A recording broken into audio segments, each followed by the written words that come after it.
ॐ तद्विष्णोः परमं पदं सदा पश्यन्ति सूरयः दिवीव चक्षुराततम्।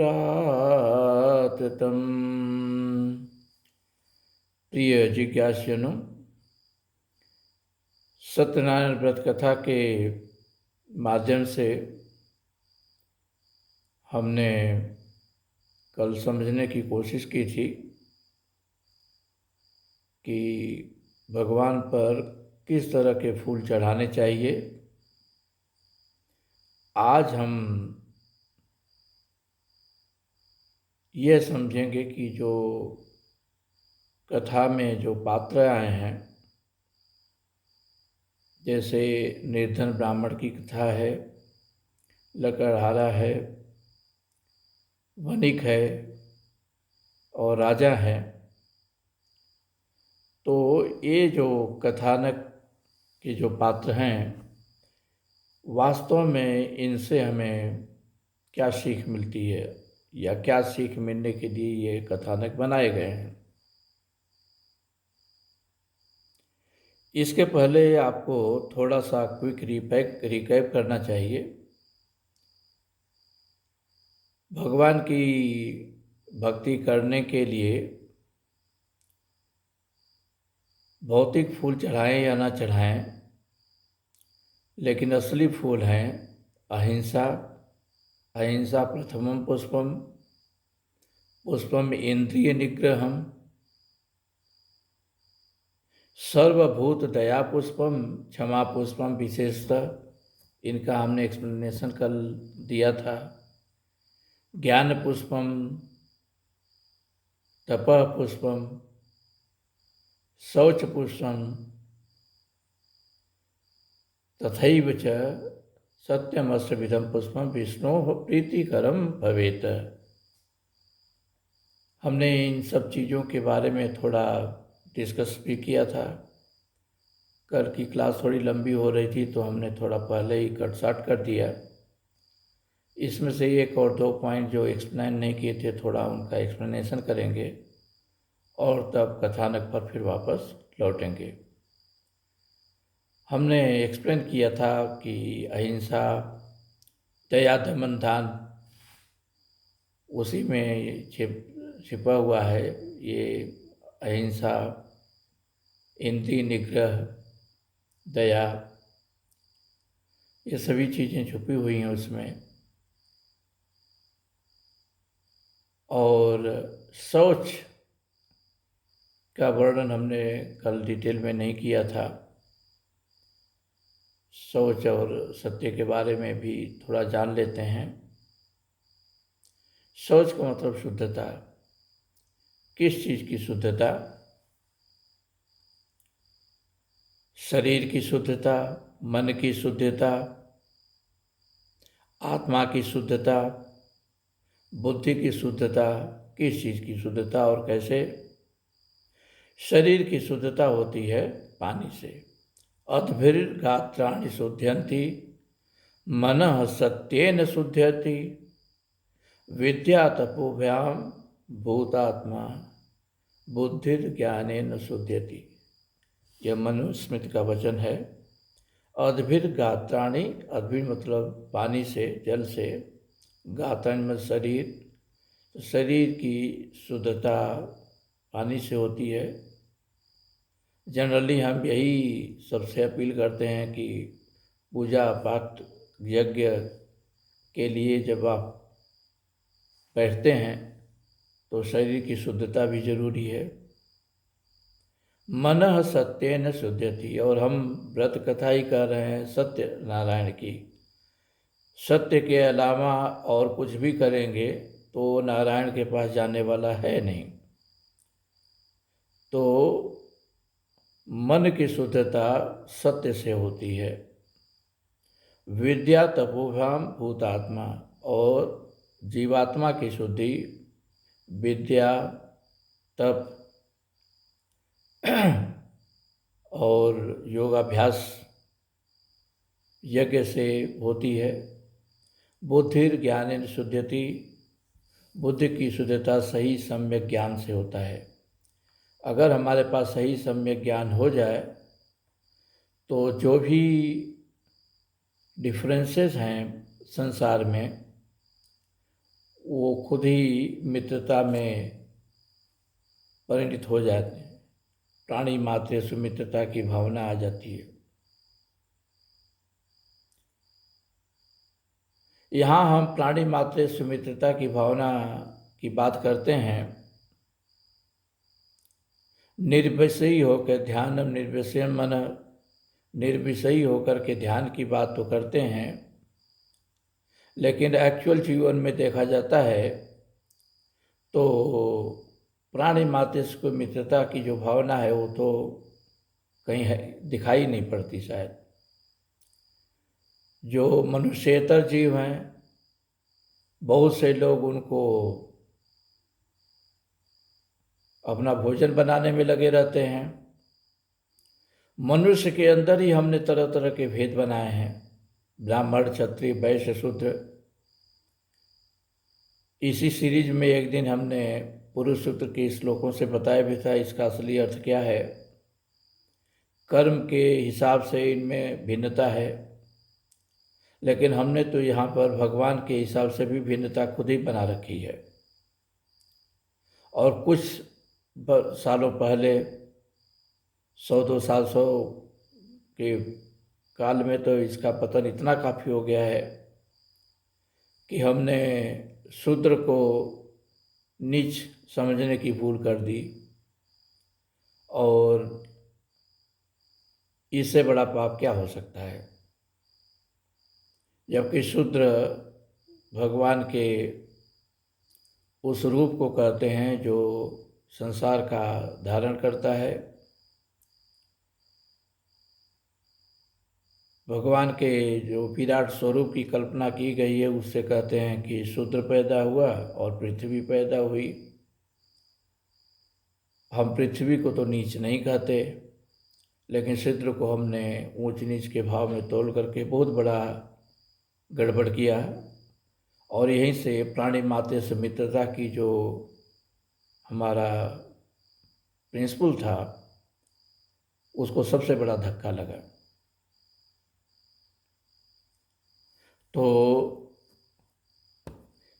इन्हीं चीज़ों को समन्वय करने के लिए ये सत्यनारायण कथा बनाई गई थी। अब ध्यान दीजिए, कथानक में जो पात्र आए हैं, दूसरे अध्याय में पात्र है, पहले निर्धन ब्राह्मण की कथा है। राइट, एक चीज़ समझने की कोशिश करते हैं, निर्धन ब्राह्मण या दरिद्र ब्राह्मण, दोनों में अंतर क्या है। कभी कभी हम दोनों को एक समझ लेते हैं। हमने कुछ पिछले क्लास में बताया था, केरला के एक पर्सन की कहानी जिसका कत्ल हो गया और सारा धन कुछ लोगों ने लूटने के लिए ही किसी बैंक वालों ने कर दिया था। उस आदमी को दरिद्र कहते हैं। धन जो अपने पर भी नहीं खर्च करता, किसी शुभ कार्यों में खर्च नहीं करता, तो उसको हम दरिद्र कहते हैं। उसको धनहीन तो नहीं कह सकते। कथा में हम बात कर रहे हैं तो वो निर्धन ब्राह्मण की है। ब्राह्मण निर्धन हो सकता है लेकिन दरिद्र नहीं होना चाहिए। जो भी उसके पास है भिक्षा से ही सही मिले। ब्राह्मण धनार्जन नहीं करता, क्योंकि उसका लक्ष्य है कि हम विषय भोगों में न फंसें, तो अपने पास कुछ रखना नहीं चाहता। भिक्षा करता से अपना जीवन निर्वाह करता है, लोगों को शिक्षा दे करके अपने जीवन में कर्तव्य का पालन करता है।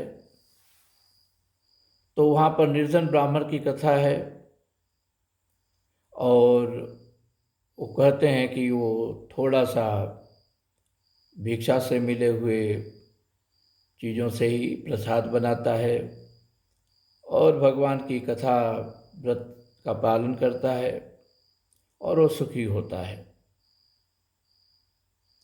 तो पहला शिक्षा ये है कि हमें निर्धन हो सकते हैं लेकिन हमें दरिद्र नहीं होना चाहिए। दूसरी चीज़ है, उसी कथा में पहले से दूसरे अध्याय में ही आता है कि लकड़हारे की भी कथा आती है।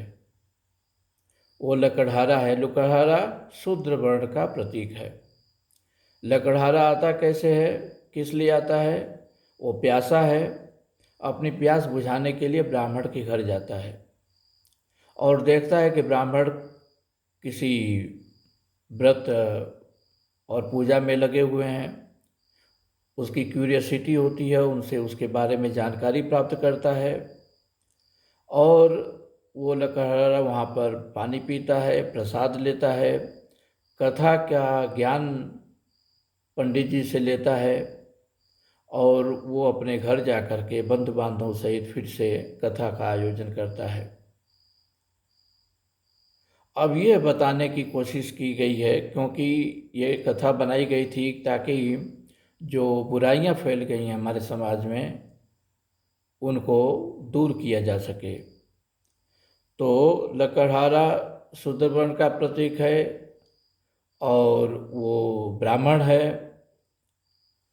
और आगे कथा आती है वैश्य की, लीलावती कलावती वगैरह की, और राजा तुंगध्वज और लुकामुख की कथा आती है। तो चारों वर्णों की कथा इसमें आई है।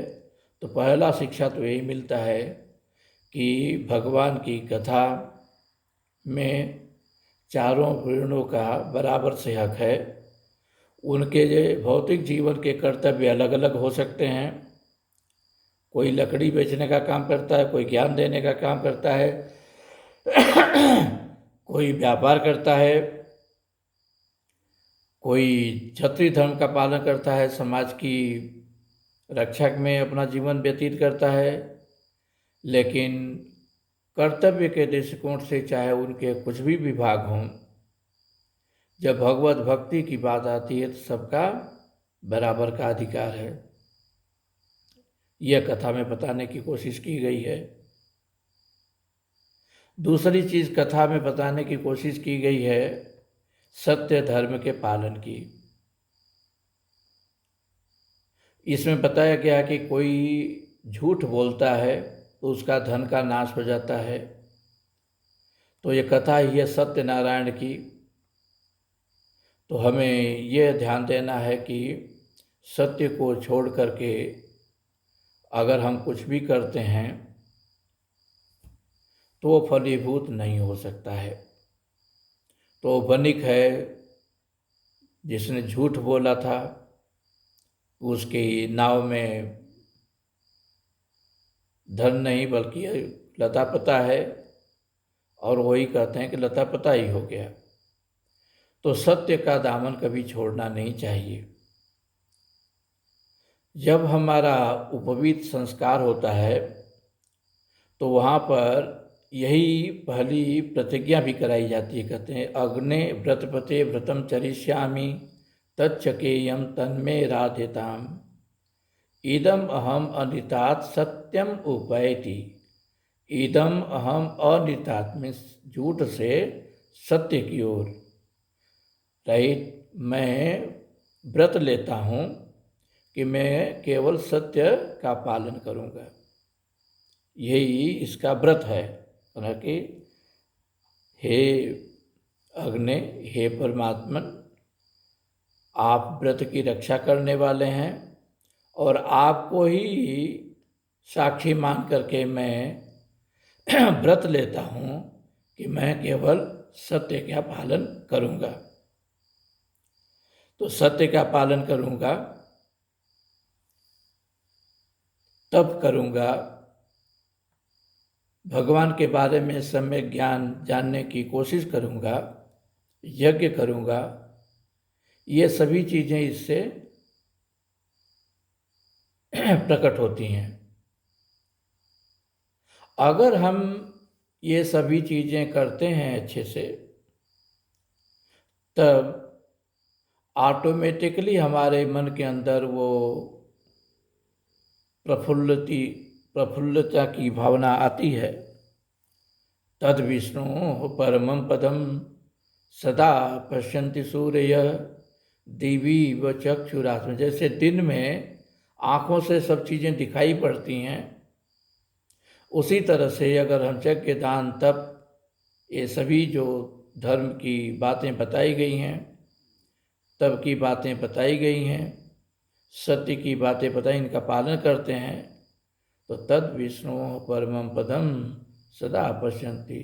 जैसे दिन में किसी व्यक्ति को चीज़ें दिखाई पड़ती हैं, वैसे ही सूर्य, सूर्य मतलब एक सूर्य का मतलब तो वीर होता है, यहाँ पर वीर का मतलब जो ज्ञान वीर है, जो वास्तव में इन सभी धर्मों का, सत्य धर्म का पालन किया है, मित्रता के धर्म का पालन किया है, प्राणी मात्र से मित्रता जिसके धर्म का अटूट हिस्सा है, शुद्धता और जिसके शरीर के, मन के, बुद्धि का रहित वास्तविक अटूट हिस्सा है, तो वो तद विष्णु परमम पदम, वो उस भगवान विष्णु के परम पद को पश्यति, देख लेता है, पा जाता है, अनुभूति कर लेता है। वैसे ही अनुभूत करता है जैसे सूर्य के उजाले में हम बाकी चीज़ों को देखते हैं। अगर हम इस लेवल पर नहीं पहुंच पाते हैं और कर्म कांड सिंपली करते रहते हैं तो कोई फायदा नहीं होने वाला है। दिखावे के लिए करना एक बात है, अंधविश्वास में पढ़ कर के कुछ चीज़ों का पालन करना अलग बात है, पाखंड में पढ़ कर के करना अलग बात है, लेकिन मन से इन सब चीज़ों को अगर हम करते हैं तो ही तद विष्णु परमं पदम सदा पश्यन्ति सूर्य। ऐसे सम्यक ज्ञानी जन भगवान विष्णु के परम पद को सदा पश्यन्ति, हमेशा हमेशा के लिए देख लेते हैं, अनुभूति कर लेते हैं। तो ये सब करने के लिए, ये तो जो भी हमने पीछे के क्लासेस में अब तक बताया, विधान की बात बताया, वास्तव में हमें करना कैसे है। तो करने के लिए हमने मेंशन किया था कल, पंच महायज्ञ सबको करना चाहिए। कुछ यज्ञ बहुत विशेष होते हैं, वो बहुत विद्वानों द्वारा ही किए जा सकते हैं, लेकिन पंच महायज्ञ सभी प्राणी, सभी मनुष्यों के लिए है, चाहे वो पुरुष हों या स्त्री हों, किसी भी वर्ण के हों, उनको ऋषि यज्ञम, देव यज्ञम, भूत यज्ञम च सर्वदा, निजज्ञम पितृयज्ञम च यथाशक्ति हापवे। हमें इन 5 शक्ति रहित यज्ञों को सभी को करना चाहिए। ऋषि यज्ञ को हम ब्रह्म संध्या भी कहते हैं। हम इसकी विधि अगले क्लास में पूरा विधिन बताएंगे। अगर हम अच्छी तरह से ब्रह्म संध्या करें दोनों टाइम, सवेरे और शाम, तो 7 से 10 मिनट ही लगता है। हम जो बता रहे हैं तो इसलिए सब चीज़ें थोड़ा ज़्यादा समय ले रही हैं। कल मैं ब्रह्म यज्ञ के बारे में बताऊंगा, फिर देव यज्ञ के बारे में बताऊंगा। देव यज्ञ भी आप करेंगे, छोटा लेवल पर करेंगे तो 20 मिनट में हो जाएगा।